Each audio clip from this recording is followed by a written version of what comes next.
மதுரை ரயில் நிலையத்திற்கு வந்த தாதர் எக்ஸ்பிரஸ் ரயிலில் முறையான ஆவணங்களின்றி எடுத்துச் செல்லப்பட்ட 72 லட்சம் ரூபாய் பணம் மற்றும் 450 கிராம் தங்க நகைகள் பறிமுதல் செய்யப்பட்டுள்ளன. இது தொடர்பான கூடுதல் தகவல்களை தருகிறார் எமது செய்தியாளர் ராஜ்குமார். விவரங்கள் என்ன?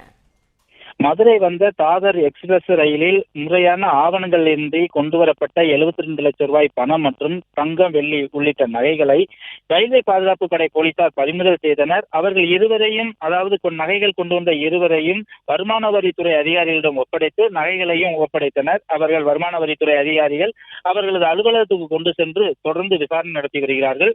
திருநெல்வேலியிலிருந்து தாதர் எக்ஸ்பிரஸ் ரயில் புறப்பட்டு வந்தது. அதில் கோவில்பட்டியிலிருந்து மதுரைக்கு பயணம் செய்து வந்த மகாராஷ்டிராவை சேர்ந்த தன்மை 21 வயதான அவரும், கோவில்பட்டியை சேர்ந்த சந்தனராஜ் ஆகிய இருவரும் அதாவது அவர்கள் ஆவணங்கள் இன்றி நகை பணங்கள் கொண்டு வருவதாக ரயில்வே பாதுகாப்பு படை போலீசாருக்கு ரகசிய தகவல் கிடைத்தது. இதையடுத்து மதுரை ரயில் நிலையத்தில் வைத்து அந்த ரயில்வே பாதுகாப்பு படை போலீசார் அவர்கள் பயணம் செய்த ரயில் பெட்டியில் ஏறி சோதனையிட்டனர். அதில் அவர்கள் வைத்திருந்த பேக்கில் 72 லட்சத்து 60,000 ரூபாய் பணம் மற்றும் 450 கிராம் தங்க ஆபரணங்களும் 27 கிராம் வெள்ளி கட்டிகளும் இருந்தன.